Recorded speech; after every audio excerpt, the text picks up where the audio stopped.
Breonna Floyd, George Floyd's young daughter. She looked at me, she said, "My daddy changed the world." This is the example of Democrats, the Democratic Party, Democratic establishment using Black pain. That's at the forefront.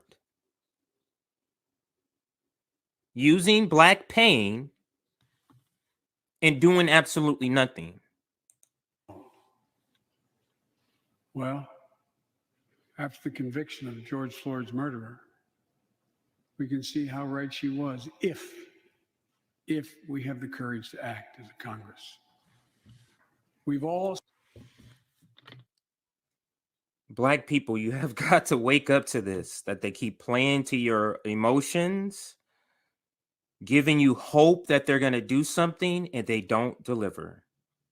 And this is, we're not even to the part of the segment. The segment is Cornel West, and he's coming up in just a minute, less than a minute, but it's a lot in this intro to this Cornel West video that is a mouthful for me. All seen the knee of injustice on the neck of Black Americans. Joining me now to discuss is Dr. Cornel West, philosopher, author, and activist. Cornel, I've been studying these two speeches, the 100-day speech before a joint session of Congress, which is very similar to a State of the Union because they're in the very same chamber, and last night's State of the Union address. It is a stark difference. In that 100-day speech, he mentions multiple times this idea of identifying white supremacy and getting rid of it. Talks about the white supremacist threat to the country. He talks about equality and specifically names Black people along with other groups of people. He specifically goes out of his way to talk about the George Floyd Act in very compelling ways, which is not always characteristics of the president's speeches. What changed in the last 300 days? I can answer that. He got elected. So all the Black shit can go fuck the fuck off. He got elected. That's what happened.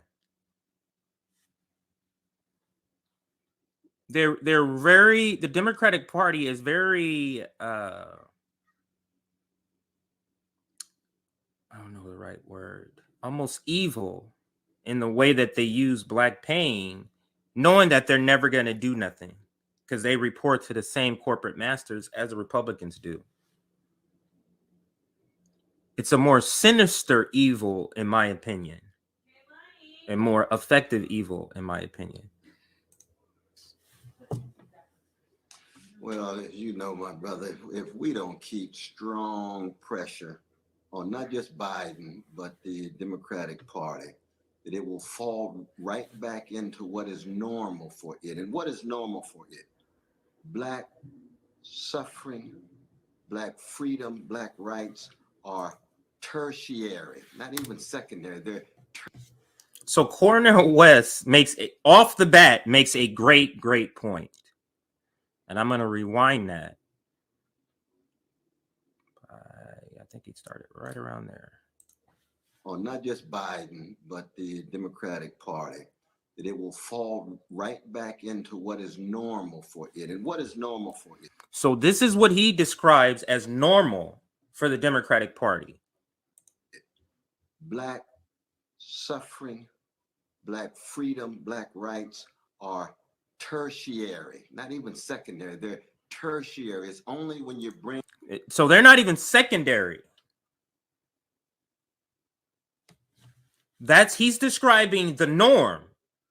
He's not saying this is when times are bad. He's saying this is the norm. Bring public pressure to bear. Defund the police. Single payer healthcare, Medicare for all. That's a Black issue. It's an everybody issue, but that's one of the number one issues for the Black community is healthcare. Who would be affected by a $15 minimum wage? I think it should be $35 or something like that. But let's say $15. Who would be affected at these low wage jobs? People of color. So you're not even secondary. So they came in, the fake Trump impeachment was first. Then the infrastructure, then everything else.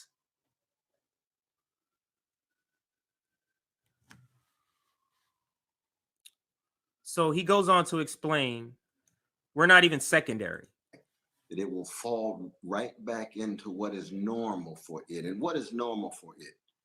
Black suffering, Black freedom, Black rights are tertiary, not even secondary. They're tertiary. It's only when you bring public pressure to bear that you get them at least to Tertiary.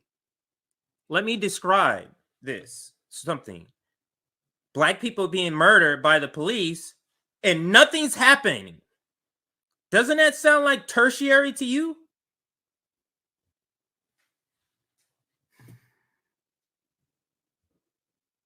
Literally nothing. And they control Congress. They control the House, the Senate, and the White House. Joe Biden it doesn't require anything for him to do to wipe out all student debt. Hasn't done nothing yet.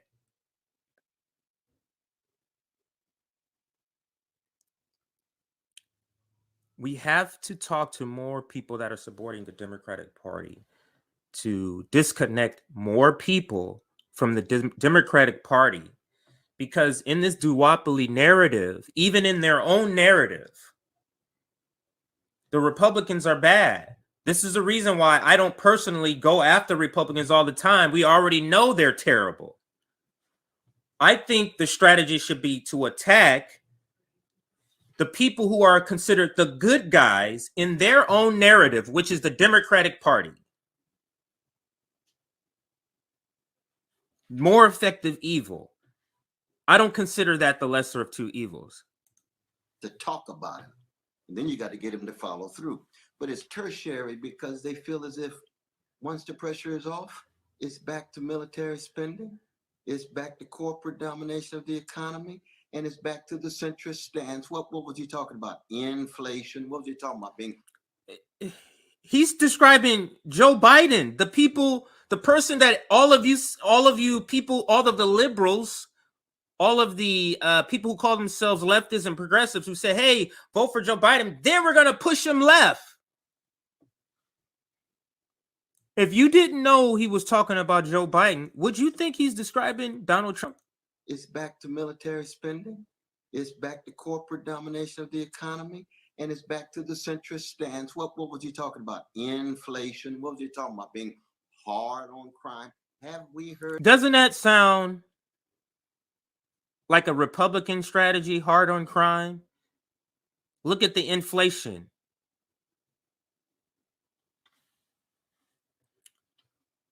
Have the progressives, the leftists, the liberals who claim they held their nose to vote for Biden, are they having buyer's remorse yet?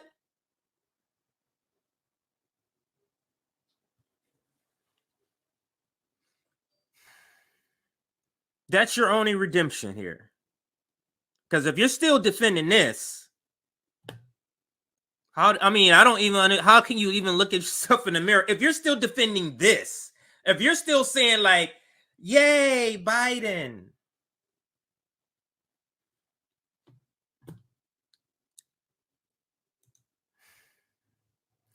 Let's check out some comments. Okay. It always takes a couple seconds for my to update. What's good, everybody?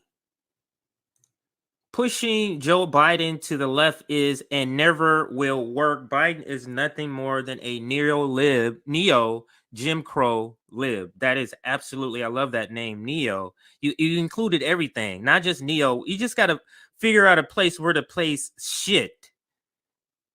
We got a neo Jim Crow shit lib, neo shit Jim, yeah, whatever. We got to figure out a place where to put the word shit for this combination here. Thank you for the comment. Jim Crow is fascism by rule of law. Cannabis is food. It's illegal. I know who this is. I think it's a cannabis advocate on Twitter that I follow, and they follow me. Who answers always includes the topic at hand, but always talks about the cannabis because they're that diehard of a activist for cannabis. I think this is the same person. If I'm mistaken, my apologies, but me.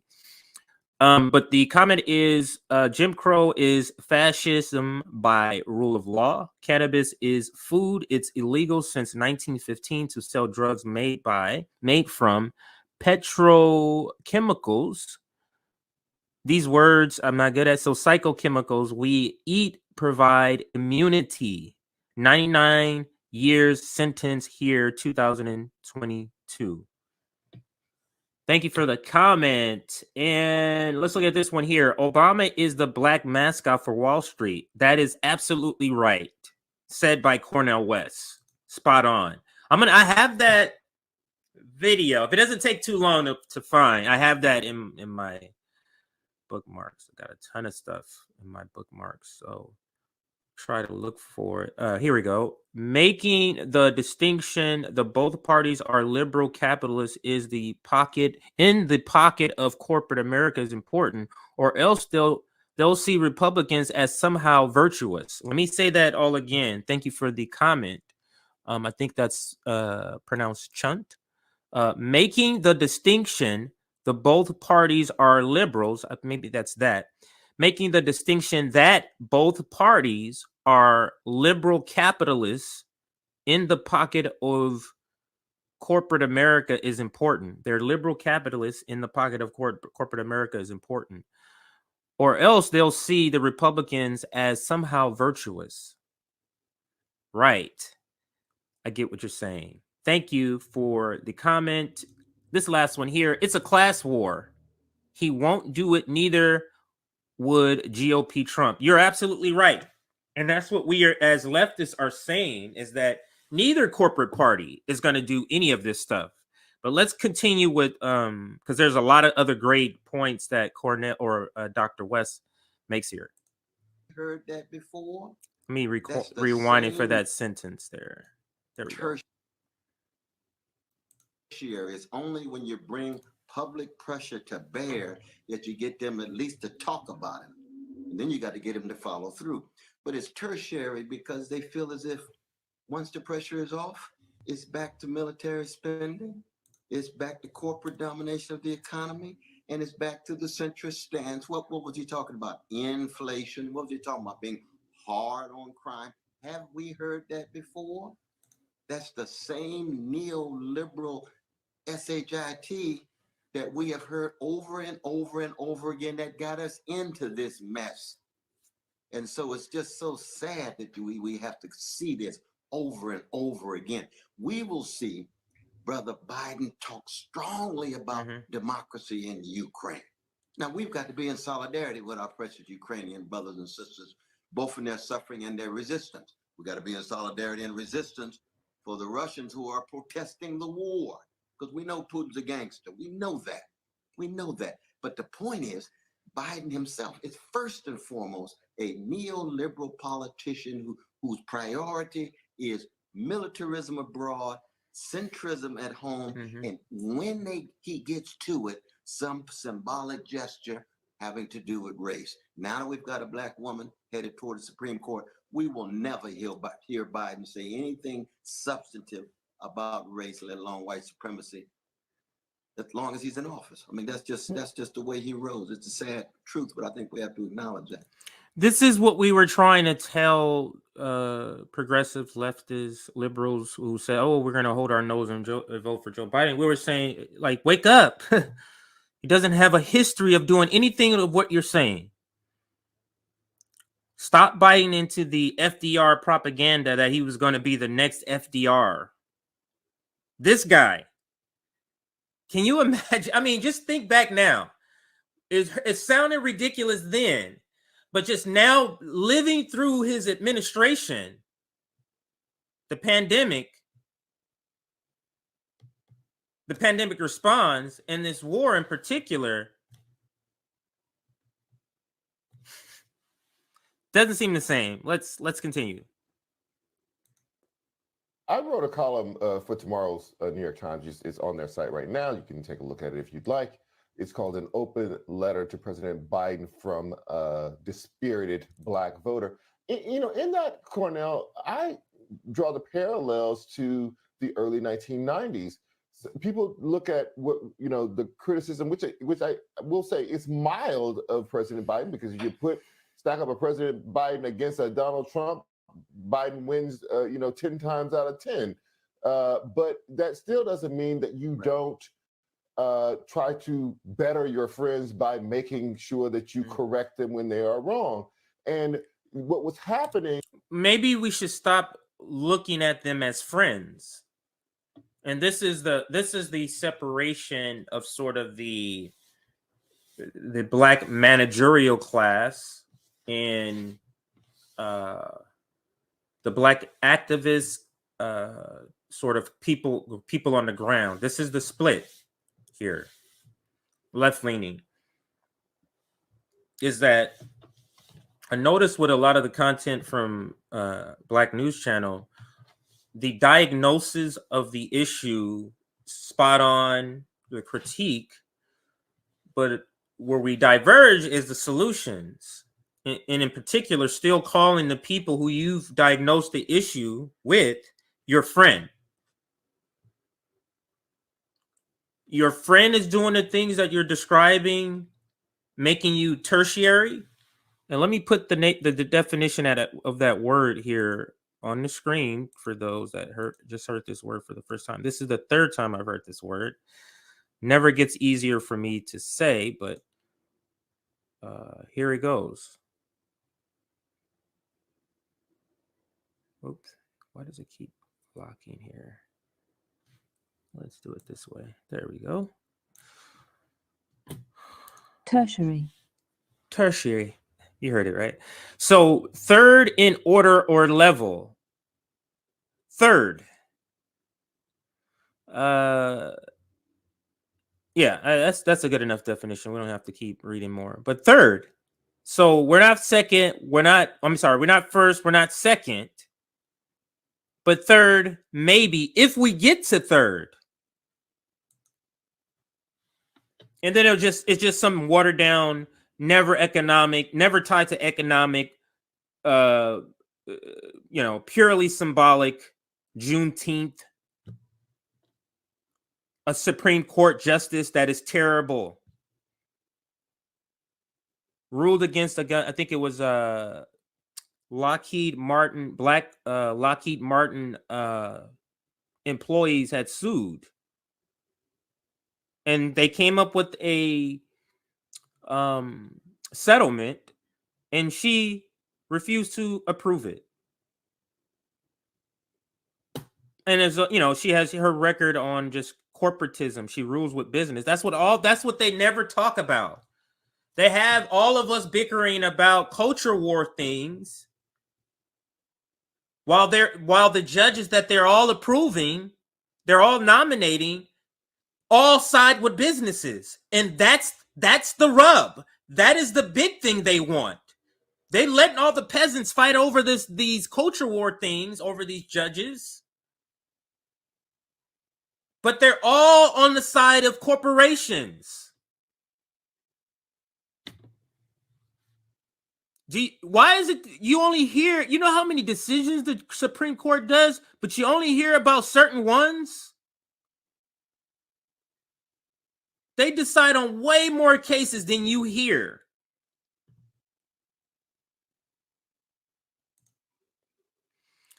So let's continue with the video, but that's the definition. Oh, my bad, I had it so low. Right there. Third in order or level. So not first or second. And again, that's if we get to third. As you see, they got to the Build Back Better and it didn't work. Like literally, what is this? What's gonna happen? What are we doing here? I'm gonna take this time to rant about this. What are we doing here? We're putting people in office that's absolutely doing nothing, collecting checks, getting paid off by corporations, and they're doing nothing for us. The fuck are we doing here? This is so ridiculous. Anyway, let's get back to this. Actually, let me reshare it and get back to this video because Like, what are we doing, man? This doesn't make any sense that we're sitting around waiting for elections, hoping that the next election we're gonna elect people that are gonna do something finally, and they're not. There's no track record of that. So why do we keep doing it? I just don't understand. Let's finish up this video. Here's what is it? 4 more minutes, 5 more minutes. The same thing is kind of happening now. People say, well, it's not a problem because he has the most diverse cabinet in history. Well, Bill Clinton had the same record. He had at that time the most diverse cabinet in history, and he also turned to a tough on crime, tough on right, black faces in high places. They're just representing a color, not an ideology that comes from blackness. It's just a shell. But that shell prevents attacks, or it shields attacks. Because if you attack Janet Yellen, are you attacking her because you have a legitimate attack or because she's a woman? Are you attacking a VP Kamala Harris because you have a legitimate attack or because she's a woman? And both, or because she's a black woman? Or because she's black? And both of these two particular examples I point out have a lot to point out of bad shit. Both of them. But the whole misuse of identity politics, the co-opting of identity politics, now the misuse of it, has brought us here. And I always want to explain what identity politics, what's supposed to be, is what we all fight for. You're in the trans community, so you're fighting for the rights of the identity you identify with, which is your trans community. That was supposed to be identity politics, not what it is today. My politics is based on my experience of my identity. So if I'm a black male from Compton, my identity is how I lead my politics. The identity of my upbringing, where I grew up. They took that to just the shell part. This is my identity, just my color, without all of the other stuff. That's the co-opting of what identity politics is actually supposed to be.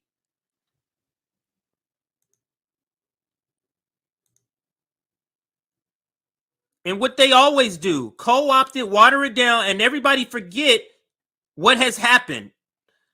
By that time, how do I always do this? Oh. I think I need to change my battery, everybody. So this is not moving right.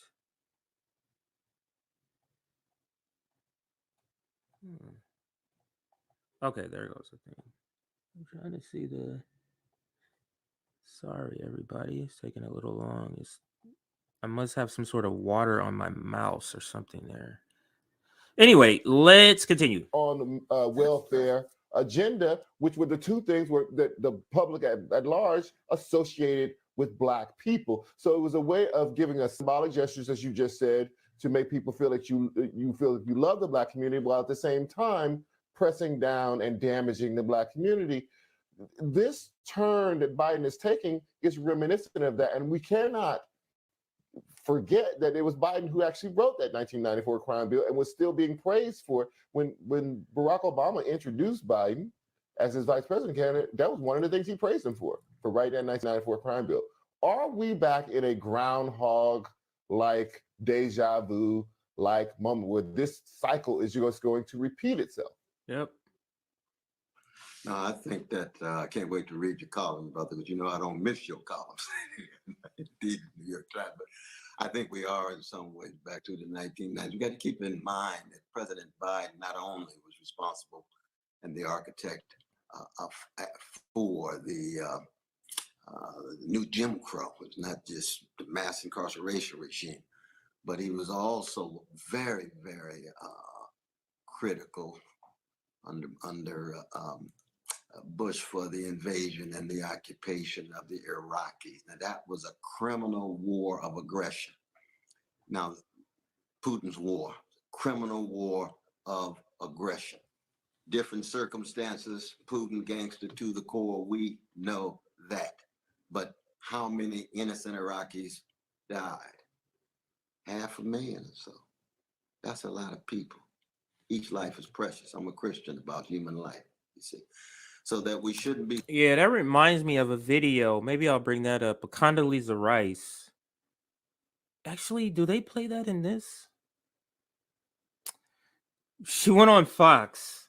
I mean, just the audacity of these people who are literally have the audacity to say with a straight face. She's talking about borders, invading sovereign countries. It's like, that's exactly what you did. And they're able to say it with a straight face. It is amazing to me. If I can find that, I will. Be surprised if we see that. We have a feeling of deja vu. And the deja vu is not just the fact that the wars then take on a life of their own, but the war profiteers, you know, the armed manufacturers who get anything they want, as much money as they can get. Sometimes they get more than they asked for. The last time the military budget was passed by both parties, just a few months ago, asked for 748 billion, he got 768 billion. So that when it comes to the priority of not just poor and working people, the priority of Black people, we're an afterthought, though, brother. So they asked for less money, and they said, "Oh, no, for military. Oh, let's give you a little more." We begged for crumbs, and they say, show me your paperwork. Let's means text the fuck out of this shit.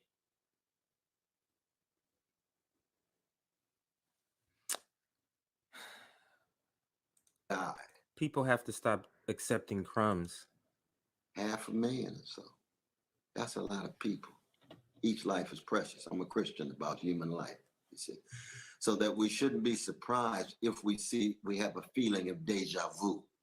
And the deja vu is not just the fact that the wars then take on a life of their own, but the war profiteers, you know, the armed manufacturers who get anything they want, as much money as they can get. Sometimes they get more than they asked for. The last time the military budget was passed by both parties, just a few months ago, asked for 748 billion, he got 768 billion. So that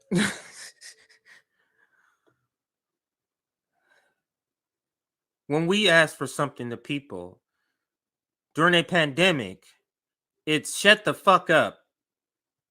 I said $2,000, but take this money, bitch. Military industrial complex asks for money, and they offer more.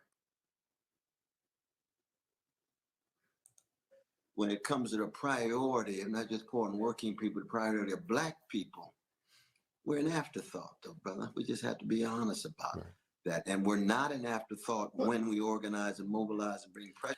I don't understand the acceptance of that we're an afterthought, but let's go ahead and help these people get elected. That is the disconnect that I don't get. The realization or the acceptance that we're an afterthought, but the people who are putting us as an afterthought, let's go and put them in office. That is just something I can't get on board with. Cannot get on board with that. So let's finish this out, then we'll get to the Trump video. Pressure to bear. But if we don't organize and mobilize and bring pressure to bear, they will bring in all kind of Black faces in high places who will accommodate themselves to an unjust status quo that will make them look like the success that they have is the measure of progress rather than the plight and predicament of poor and working people, poor and working. And there is the rub of all Black capitalists, that the success that they have proves the system is not racist, proves the system isn't whatever ism you want to give it. Because there's a Black woman, Janet Yellen, in this high position. What does that do for all the women who's not getting equal pay? Absolutely nothing. But but that's progress. Look. While as they do nothing about that other item. Same thing. You can apply that to any marginalized group. Working Black people who, we should also note, end up sending their children to the army to fight these wars as opposed to the upper classes. So we're in a very grim and dim situation. But Black people have been there before. We're gonna come back. We're gonna bounce back. Right. Oh yeah, we're gonna bounce back. Let me ask you about the strategy of addressing, or maybe not addressing, or coming up to the point of trying to address Black issues or racial issues without ever mentioning race, as the president did in this particular speech. Yeah, that final point, I'm going to close that video off. That final point, that's a great point, though. It's I know I need to mention these things, otherwise I'm not going to get Black people, but if I mention Black in it, I'm going to turn off all my racist voters.